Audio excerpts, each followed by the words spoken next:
Pemirsa, Gubernur Jawa Barat Ridwan Kamil bersama Kapolda Jawa Barat dan Pangdam 3 Siliwangi menjadi relawan uji coba vaksin asal Cina Sinovac. PT Bio Farma akan memproduksi sendiri vaksin ini di dalam negeri dengan membeli bahan baku vaksin dari Sinovac Biotech. Harga jual vaksin di dalam negeri pun sudah diprediksi.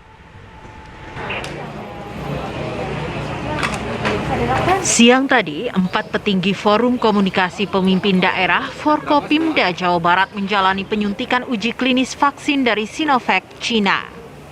Mereka adalah Gubernur Ridwan Kamil, Kapolda Irjen Rudi Sufahriyadi, Pangdam 3 Siliwangi Maijen Nugroho Budi Wiryanto, dan Kepala Kejaksaan Tinggi Jabar Ade Edi Adiaksa. Uji klinis vaksin COVID-19 ini yang masuk fase ketiga dilakukan di Puskesmas Garuda, Kota Bandung. Sebelum disuntik vaksin, keempat petinggi Jawa Barat tersebut diperiksa selama lebih kurang 2 jam. Mereka pun selesai menjalani tahapan uji vaksin ini sekitar pukul 3 sore tadi. Ada yang dari provinsi.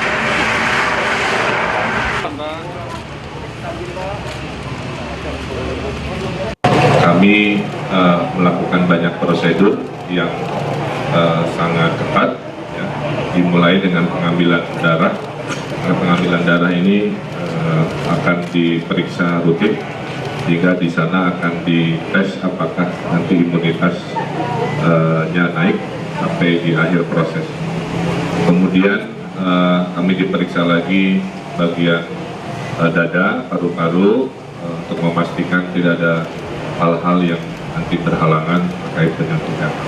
Dan puncaknya adalah kami disuntik dosis khusus untuk saya, Pangdam Pakajati, itu disuntiknya di sebelah kiri seperti ini, tapi Pak Kapolda di sebelah kanan, ya, kira-kira begitu.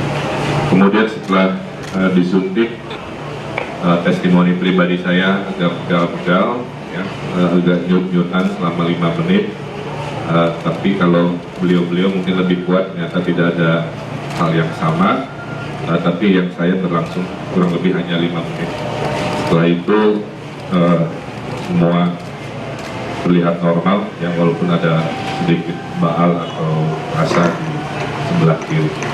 Nah, kemudian kami disuruh menunggu karena reaksinya akan dilihat selama 30 menit. Ya. Jadi kami tadi selesai 30 menit sebelum sekarang, dan dicek posisi titik suntik, kemudian suhu tubuh, itu juga dilakukan pengetesan. Nah, selama 14 hari ke depan kami diberi kartu sebesar HPS. Dalam kartunya kami harus melaporkan suhu secara rutin dan melaporkan anomali-anomali jika ada kenaikan suhu yang tiba-tiba seperti ini.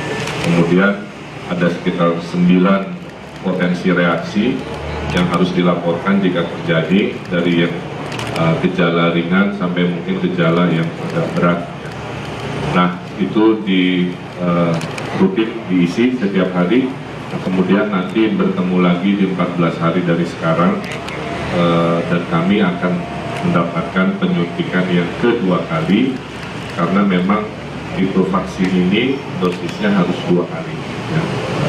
Setelah itu kita akan melakukan proses pengecekan harian lagi sampai ujung-ujungnya disimpulkan apakah imunitas kami ini naik, apa tetap saja atau bagaimana.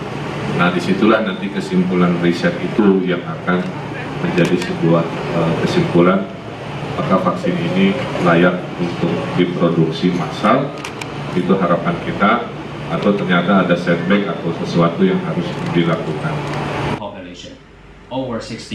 Rencananya, vaksin COVID-19 dari Sinovac ini akan dibuat oleh PT Bio Farma dengan mengimpor bahan baku vaksin dari Sinovac. Bahan baku yang dijual oleh Sinovac adalah $8 Amerika Serikat per dosis bahan baku. Dan tahun depan akan turun menjadi 6 hingga 7 dolar Amerika Serikat per dosis bahan baku. Harga jual vaksin ini pun diperkirakan mencapai 25 hingga 30 dolar Amerika Serikat per orang, atau sekitar Rp441.000 dengan mengacu pada kurs Rp14.700 per dolar Amerika Serikat. untuk bekerja sama dengan Indonesia di tahun 2020 kurang lebih 30 juta. Nanti tahun 2021 itu insya Allah angkanya 290 sampai 310 juta. Nah tentu tapi ini semua kan menunggu hasil daripada uji klinis yang ada di Indonesia dan juga uji klinis yang ada di UAE. Di awal tahun depan kita bisa mulai imunisasi massal, maksudnya vaksin secara massal, sehingga nanti garda terdepan tentu keputusan presiden siapapun yang garda terdepan bisa. Menurut media Bloomberg, Sinovac Biotech memanglah memiliki rekam jejak kuat di bidang medis, namun memiliki sejarah perusahaan yang bergolak. Dalam produksi vaksin corona, Sinovac mengandalkan virus COVID-19 tak aktif untuk mengajari sistem imun tubuh mengenali dan menghancurkan virus mematikan tersebut. Metode ini merupakan metode tradisional yang diperkenalkan Edward Jenner, ilmuwan Inggris pada abad ke-18. Jenner menggunakan virus cacar sapi ringan untuk melakukan inokulasi terhadap cacar. Pembuatan vaksin lainnya menggunakan pendekatan mereplikasi protein yang serupa duri pada COVID-19 untuk menginvasi sel manusia. Saat ini Sinovac menanti data dari uji coba tahap akhir vaksin COVID-nya yang akan menentukan apakah vaksin itu aman dan bisa mencegah COVID-19 dalam skala besar. Jika uji coba berhasil, Sinovac berencana memproduksi setidaknya 300 juta dosis per tahun. Tim TV One mengabarkan.